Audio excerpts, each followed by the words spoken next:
नमस्कार, स्वागत है एक बार आपका फिर से चटपटी और रोचक खबरों के इस खास कार्यक्रम में। तो आइए शुरू करते हैं पावर सेंटर।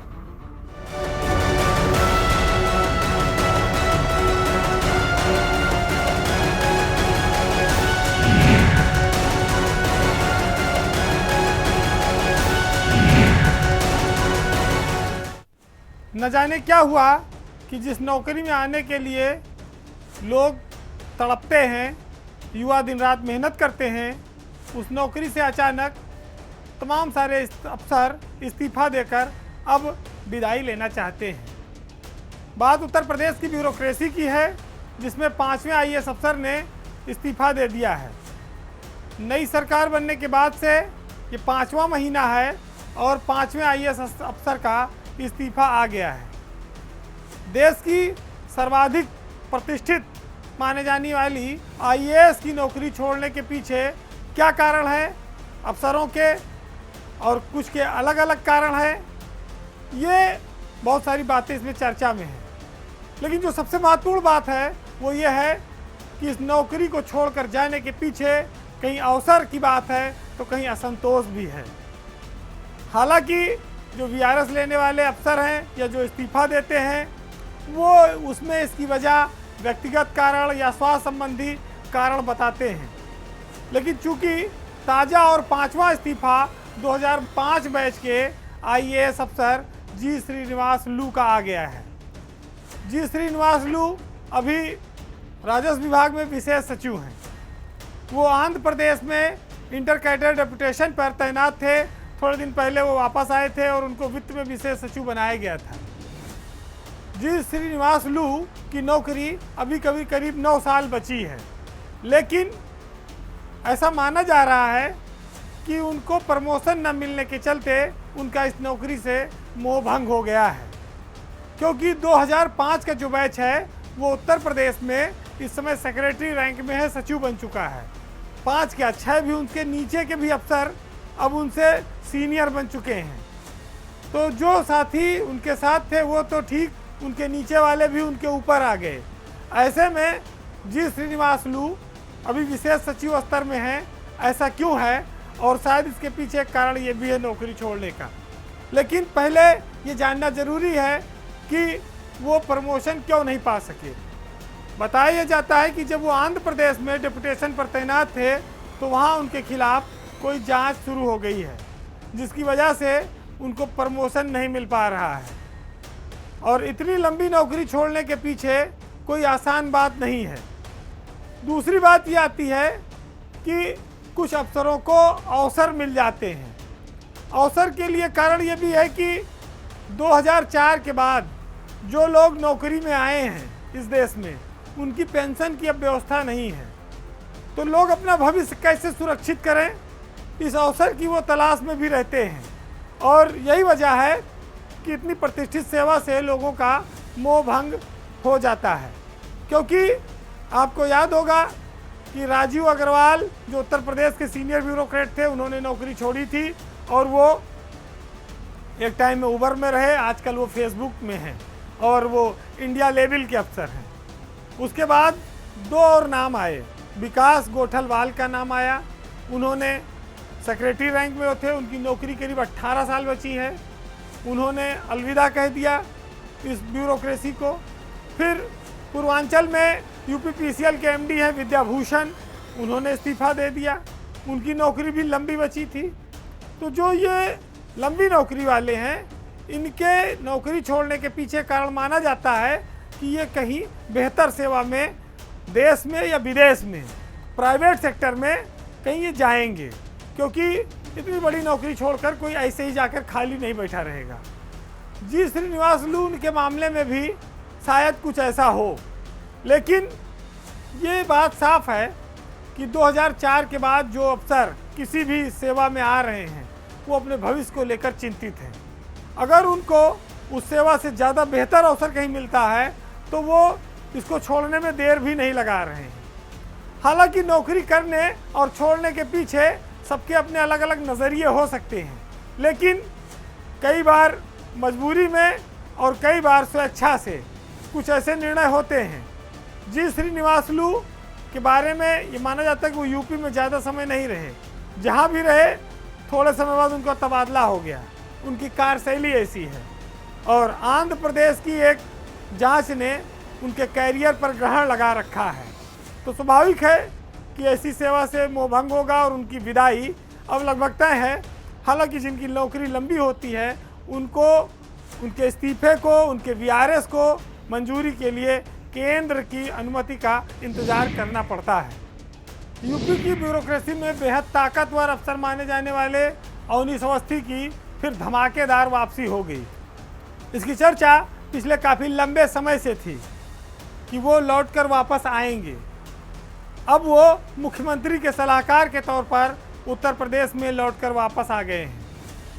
योगी की सरकार 4.5 साल की सरकार है।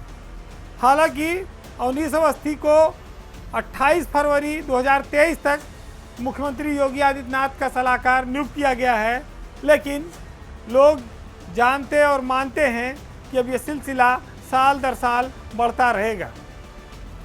अवनीश अवस्थी 31 अगस्त को उत्तर प्रदेश के अपर मुख्य सचिव गृह के पद से रिटायर हुए थे।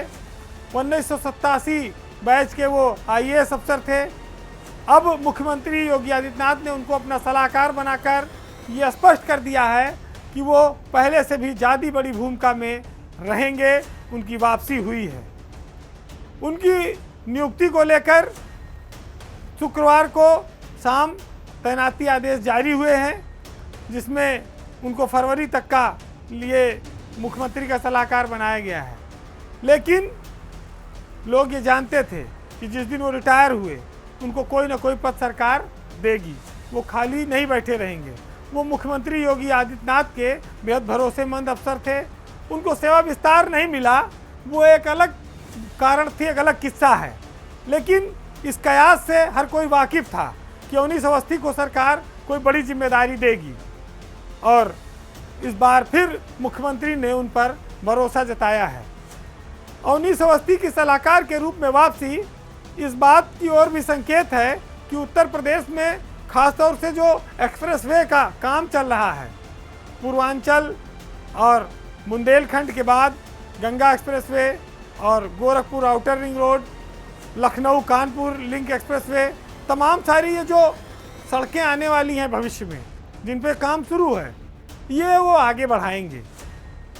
यूपी के विकास में जो गति अवनीश अवस्थी ने दी थी, अब वो फिर उसी ताकत से इन विकास कार्यों को आगे ले जाने में सक्षम होंगे, क्योंकि उन्हें अधिकार मिल गया है। उनकी वापसी ब्यूरोक्रेसी के एक हिस्से को कुछ खटकती भी है, क्योंकि उसने उनका एक छत्र राज देखा है।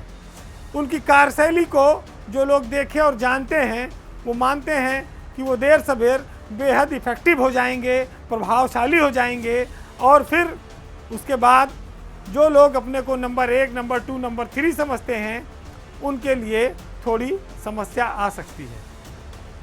हालांकि अवनीश अवस्थी ने अपने कार्यकाल में जो सरकार का भरोसा जीता, उत्तर प्रदेश में जो कुछ सरकार के पास उपलब्धियां हैं गिनाने के नाम पर, उसमें कहीं ना कहीं उनका योगदान है, और उसी भरोसे के तहत उनकी इस वापसी को देखा जाना चाहिए। सलाहकार के रूप में, मुख्यमंत्री के एडवाइज़र के रूप में ये भी साफ होता है कि योगी इस बात को साफ मैसेज देने में कामयाब रहे हैं कि जो उनके भरोसेमंद थे, जिन्होंने उनके लिए अथक परिश्रम किया, उन पर वो आज भी उतना ही भरोसा करते हैं, वो उनके आज भी उतने ही निकट हैं। तो ये भरोसा कायम है, और इस भरोसे से उत्तर प्रदेश के विकास और तरक्की के रास्ते खुले, यही सबकी इच्छा है। सरकार 6वें महीने में जा रही है, लेकिन मंत्रियों का असंतोष तीसरी बार सामने आया है। अगर आप एवरेज देखें तो हर 2 महीने में एक मंत्री का असंतोष सामने आता है और वो लेटर बम फोड़ देता है। सबसे पहले आपने देखा कि विभागीय तबादलों में भ्रष्टाचार को लेकर तत्कालीन तौर पर डिप्टी सीएम ने पत्र लिखकर अपने प्रमुख सचिव की कार्यशैली पर सवाल खड़े किए, लेकिन उससे भी बड़ा विस्फोट सिंचाई राज्य मंत्री दिनेश खटीक के इस्तीफे के पत्र वाले ने किया था, जिस पर तो काफ़ी हंगामा मच गया यहाँ से लेकर दिल्ली तक। अब तीसरा लेटर बम आया है उत्तर प्रदेश के उद्यान और मंडी के जो मंत्री हैं दिनेश प्रताप सिंह का। दिनेश प्रताप सिंह का जो पत्र वायरल हुआ, जो उन्होंने मुख्यमंत्री को लिखा, जो अपने विभाग में व्याप्त भ्रष्टाचार को लेकर ध्यानाकर्षण किया, जो शिकायतें की, वो सब ये दर्शाता है कि मंत्रियों की अफसरों के साथ बन नहीं रही है, तालमेल का अभाव है और इस अभाव के चलते कहीं ना कहीं असंतोष या विस्फोट सामने आ ही जाता है। कितने दिन दबाओगे? दिनेश प्रताप सिंह ने मंडी परिषद के अफसरों की मनमानी को लेकर मुख्यमंत्री को पत्र लिखा है। उसमें साफ कहा कि 200 करोड़ से ज़्यादा का बकाया है जिसको वसूली नहीं की जा रही है। अफसर कुछ व्यापारियों के साथ जिलों में मिलीभगत करके मंडी परिषद के राजस्व को चूना लगाते हैं, उन पर कार्रवाई नहीं हो पाती। प्रधानमंत्री के संसदीय क्षेत्र में मैंगो पैक हाउस बनाने में घटिया काम हुआ है, उस पर कार्रवाई नहीं हो रही है। मुख्यमंत्री के भरोसे का अफसर दुरुपयोग कर रहे हैं। उन्होंने ये भी कहा कि उनकी बैठकों में डायरेक्टर और एसीएस रैंक के अफसर भी अक्सर नहीं आते हैं। ये बड़ी विचित्र सी बात है। हालांकि मंडी के डायरेक्टर अंजनी कुमार सिंह भ्रष्टाचार के तमाम आरोपों को खारिज करते हैं, लेकिन जो थोड़ा भी जानकार है वो मानता है कि यूपी में मंत्री और अफसरों के बीच एक टसन का खेल चल रहा है। अफसरों को ये हिम्मत कहाँ से मिलती है, ये बड़ा विचित्र है। ये एक बड़ा सवाल है जिसके चलते वो अपने विभागीय मंत्री को ना कर देते हैं या उनके आदेश की नाफरमानी करते हैं। और यही वजह है कि तमाम ऐसे फिर पत्र बाहर आते हैं और वो सुर्खियां बनते हैं। मंत्रियों के बार बार कहने के बावजूद अगर प्रमुख सचिव और निदेशक कार्रवाई नहीं करेंगे तो असंतोष तो स्वाभाविक रूप से सामने आएगा। अब उसको आप लेटर बम कहिए या आप उसको विद्रोह कहिए या बगावत कहिए, कुछ भी मानिए, लेकिन ये मामले रुक नहीं रहे हैं। अफसरों का बेअंदाज होना, मंत्री के आदेशों को न मानना, इसके पीछे उन्हें ताकत कहाँ से मिलती है?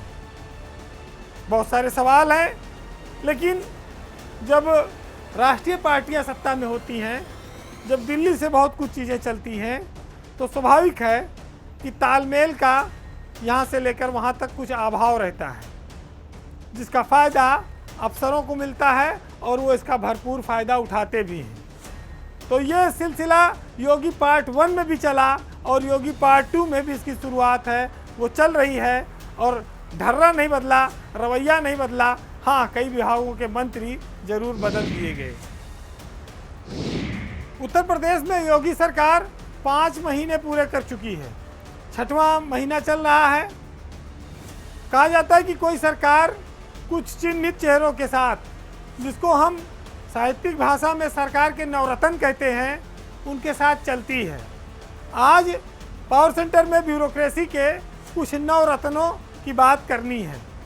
क्यों करनी है? क्योंकि कुछ जो नवरत्न पहले से थे उनकी विदाई हो गई, उनकी जगह कुछ नए नवरत्न आ गए हैं। उन नए चेहरों से आपको वाकिफ कराना है, रूबरू भी कराना है। बात सबसे पहले आती है कि यूपी की ब्यूरोक्रेसी में अवनीश अवस्थी का जो रिटायरमेंट था वो बहुत सारे परिवर्तन लेकर आया। अवनीश अवस्थी गए तो फिर नवनीत सहगल भी निपट गए, फिर अगला नाम आ गया अमित मोहन प्रसाद का। इन तीनों को आप योगी के नवरत्न में शामिल कर सकते हैं, जब वो पार्ट 1 से लेके पार्ट 2 शुरू हुआ तब तक थे। लेकिन अब इन 9 पावरफुल अफसरों की कहानी बदल गई है। आप इन 9 अफसरों को टीम 9 से जोड़कर न देखिएगा। टीम 9 में अफसर अलग हैं और 9 पावरफुल अफसरों की कहानी अलग है, क्योंकि वो टीम 9 के लोग सरकारी कामकाज के लिए हैं। यहाँ बात सरकार के भरोसेमंद और चहेते अफसरों की होगी, जो योगी को बेहद पसंद हैं, उनके निकट माने जाते हैं और हाल के दिनों में मुख्यमंत्री का उन पर तेज़ी से भरोसा भी बढ़ा है। सबसे पहले अगर हम सीएम योगी के नवरत्नों की बात करें तो पहले नंबर पर आज भी एसपी गोयल यानी कि शशि प्रकाश गोयल कायम है। लेकिन जहां 19 अवस्थी थे, अब उनकी जगह पर संजय प्रसाद आ गए हैं, वो इस समय उत्तर प्रदेश के बेहद ताकतवर दूसरे नंबर के अफसर गिने जा रहे हैं, माने जा रहे हैं। तीसरे नंबर पर यूपी के एपीसी मनोज कुमार सिंह के नाम की चर्चा है। वो भी योगी आदित्यनाथ के बेहद भरोसेमंद अफसर हैं। मुख्यमंत्री उनको ध्यान से सुनते हैं, उनकी सलाह को मानते हैं। इसी के पैरेलल में डीजीपी डीएस चौहान का भी नाम है। वो भी एक नया चेहरा है योगी के नवरत्न में और इस सरकार को चलाने में। डीएस चौहान जो पुलिस महकमे के मुखिया हैं, उत्तर प्रदेश के डीजीपी हैं, विजिलेंस के भी वो डीजी हैं, इंटेलिजेंस भी उनके पास है। वो योगी के नवरत्नों में से इस समय एक है। कानून व्यवस्था को संभालने का संपूर्ण जिम्मा उनके ऊपर है। आज योगी सरकार के इन 4 के अलावा कुछ और खास अफसर ऐसे हैं जो शासन में अंगद के पांव की तरह जमे हुए हैं। उनके पांव को कोई हिला नहीं पाया। बहुत मंत्री चाहे लेकिन कुछ कर नहीं पाए। कहा जाता है कि उनका सीधा कनेक्शन है, यानी कि सीएम उनके कामकाज पर सीधी निगाह रखते हैं। उसमें जो सबसे चुनिंदा 2-3 नाम हैं वो हैं संजय भूसरेड्डी, जो गन्ना चीनी विभाग के साथ आबकारी के एसीएस हैं, बिजली विभाग के चेयरमैन एम देवराज, यूपी के आईआईडीसी अरविंद कुमार और सबसे चर्चित नाम उत्तर प्रदेश के जल शक्ति विभाग के प्रमुख सचिव अनुराग श्रीवास्तव। ये जो नवरत्न हैं यही अब सरकार चलाते हैं। यही उत्तर प्रदेश के विकास की, गति की, तरक्की की अब सब इन्हीं के निर्णयों पर निर्भर करता है। यही क्रियान्वयन कराते हैं। योगी की ये नई मंडली, योगी के ये नए नवरत्न अवनीश अवस्थी के रिटायरमेंट की वजह से बदल गए हैं। अवनीश अवस्थी गए तो उसके साथ साथ नवनीत सहगल भी चले गए, जिनको कई सारे जगहों पर विवादों में उनका नाम आ रहा था। जो तीसरा नाम आया अमित मोहन प्रसाद का, वो अचानक कैसे हुआ, इस पर लोग कयास लगा रहे हैं। क्योंकि अमित मोहन मुख्यमंत्री के काफ़ी भरोसेमंद हो चले थे। स्वास्थ्य में उनका डिप्टी सीएम के साथ जो पंगा था, जिसको लेकर तालमेल का अभाव बताया जा रहा था, वो भी सुधर रहा था। फिर अचानक से उनको कम महत्व के एमएसएमई विभाग में डाल दिया गया। ऐसा माना जा रहा है कि शायद मुख्यमंत्री कुछ उनसे नाराज हुए हैं। ये 3 तो गए, उनकी जगह पर जो नए नंबर 1, नंबर 2, नंबर 3, 4, 5 ये लोग आ गए। इनसे आज आप रूबरू हुए। तो ब्यूरोक्रेसी में अब यही जो नवरत्न हैं यही सबसे महत्वपूर्ण है। कुछ ऐसे हैं जिनकी स्थितियां नहीं बदली, चाहे अनुराग श्रीवास्तव को आप देख लीजिए, चाहे संजय भूसरेड्डी को देख लीजिए, चाहे आप एम देवराज को देख लीजिए। मंत्री कहे, कोई विधायक कहे, कोई फर्क नहीं पड़ता है। वो बेअंदाज, वो बेखौफ निश्चिंतता के साथ अपने विभाग को मनमाने ढंग से चला रहे हैं। दाग अगर लगे भी तो दाग अच्छे हैं, उन पर लगने वाले दागों की कोई परवाह नहीं करता। बहरहाल पावर सेंटर में आज इतना ही, लेकिन आज सत्ता पर व्यंग्य और कटाक्ष के साथ साथ कुछ प्रेम मोहब्बत की बातें भी मंजर भोपाली की इन लाइनों में आपको सुनने को मिलेंगी कि बेज़मीरी का कोई काम नहीं कर सकता, जिंदगी मैं तुझको नीलाम नहीं कर सकता। देखकर तुझको तड़पता हूँ मैं दिल ही दिल में, क्या करूँ इश्क को बदनाम नहीं कर सकता। और दिल भी क्या चीज़ बनाई है खुदा ने यारों, कि एक लम्हा भी ये आराम नहीं कर सकता। नमस्कार।